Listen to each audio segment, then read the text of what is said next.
मैनपुरी में समाजवादी पार्टी के राष्ट्रीय अध्यक्ष शादी समारोह में कार्यक्रम में शामिल होने पहुंचे हैं, जहां वर वधू को आशीर्वाद भी दिया है।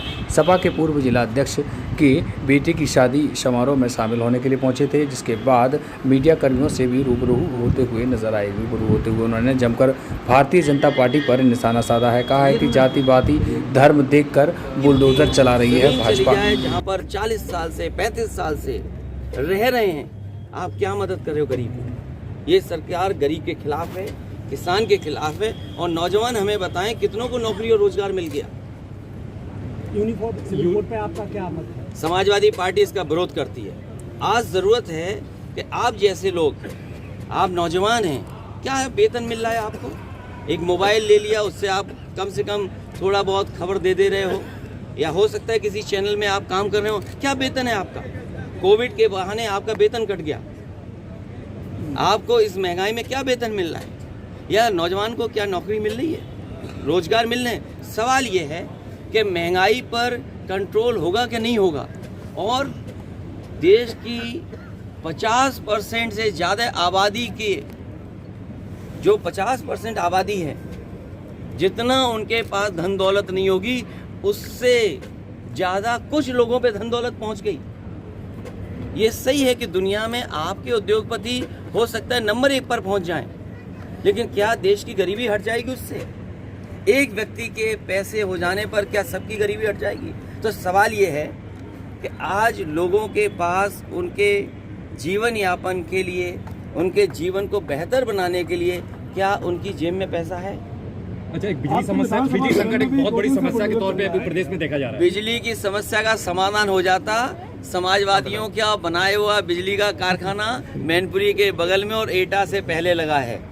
ये कारखाना अगर बीजेपी की सरकार 5 साल पहले लगा देती तो मैनपुरी, एटा और पूरे उत्तर प्रदेश को सस्ती बिजली मिलती और 24 घंटे बिजली मिलती। आपको सवाल पूछना चाहिए बीजेपी से कि ये जो बिजली का कारखाना इतने सालों से खड़ा दिखाई दे रहा है, कब चालू करोगे? अध्यक्ष जी, आपने तो देखा होगा, लेकिन आप भी सवाल नहीं पूछा। साथियों का धन्यवाद। और शादी के कार्यक्रम में मुझे शामिल होने का मौका मिला।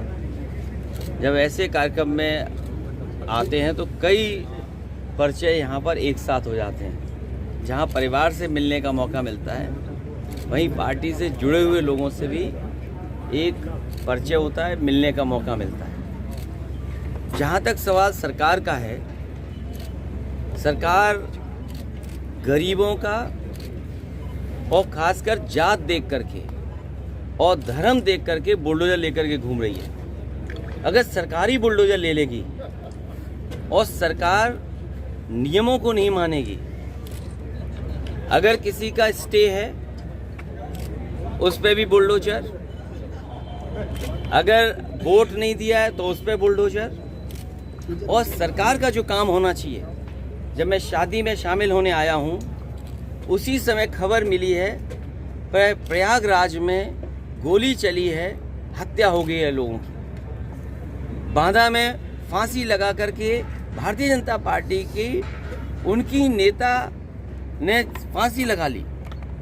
और कानून व्यवस्था पर पूरी की पूरी सरकार फेल हो चुकी है। और पूरे उत्तर प्रदेश में एक कोने से दूसरे कोने में अगर देखोगे, जात के आधार पर पोस्टिंग है।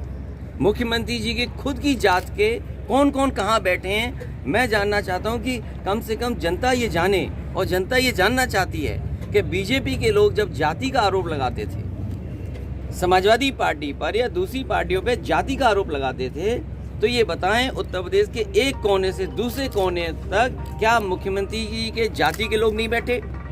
और जो लोग बुलडोजर लेकर के घूम रहे हैं वो बताएं कि उन्होंने भी अपनी दुकानें हटाई थी। सरकार में मुख्यमंत्री जी ने गोरखपुर में सड़क चौड़ी होने पर अपनी दुकानें ढाई थी। उस नहीं, बुलडोजर एक मिनट जाए, ये साथी बहुत अच्छा सवाल पूछ रहा है और मैं साथी से कहूँगा जो मैं कह रहा हूँ वो टीवी पे चलाए कि अगर बुलडोजर चलता है, अगर मुख्यमंत्री जी अपनी जगह बुलडोजर चलाते हैं तो 100 करोड़, 120 करोड़ के 200 करोड़ मुआवजा उठाते हैं। अगर गरीब पर बुलडोजर चलता है तो उसे मुकदमा दर्ज हो जाता है। मुझे ये बताओ कि अगर मुख्यमंत्री जी खुद अपनी दुकानों पर बुलडोजर चलाएं तो 100 करोड़ 150 करोड़ 200 करोड़ उठा रहे हैं मुआवजा, और आपके घर पे अगर बुलडोजर चला जाए तो हो सकता है जेल हो जाए आपको। ये चलाओगे कि नहीं चलाओगे? भैया आजम खां को लेकर क्या कहेंगे? आजम खां से जो कोर वोटर 12% है उस पर तुम्हें कुछ नहीं पता है, ये कुछ नहीं पता है। आते हैं तो कई पर्चे यहाँ पर एक साथ हो जाते हैं। जहाँ परिवार से मिलने का मौका मिलता है, वहीं पार्टी से जुड़े हुए लोगों से भी एक परिचय होता है, मिलने का मौका मिलता है। जहाँ तक सवाल सरकार का है, सरकार गरीबों का और खासकर जात देख करके और धर्म देख करके बुलडोजर लेकर के घूम रही है। अगर सरकारी बुलडोजर ले लेगी और सरकार नियमों को नहीं मानेगी, अगर किसी का स्टे है उस पे भी बुलडोजर, अगर वोट नहीं दिया है तो उस पे बुलडोजर।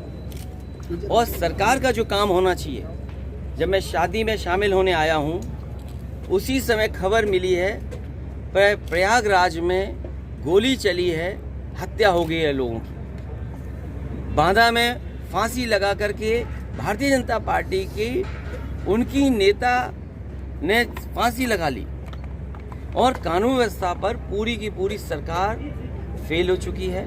और पूरे उत्तर प्रदेश में एक कोने से दूसरे कोने में अगर देखोगे, जात के आधार पर पोस्टिंग है। मुख्यमंत्री जी की खुद की जात के कौन कौन कहाँ बैठे हैं, मैं जानना चाहता हूँ कि कम से कम जनता ये जाने, और जनता ये जानना चाहती है कि बीजेपी के लोग जब जाति का आरोप लगाते थे, समाजवादी पार्टी पर या दूसरी पार्टियों पर जाति का आरोप लगाते थे, तो ये बताएं उत्तर प्रदेश के एक कोने से दूसरे कोने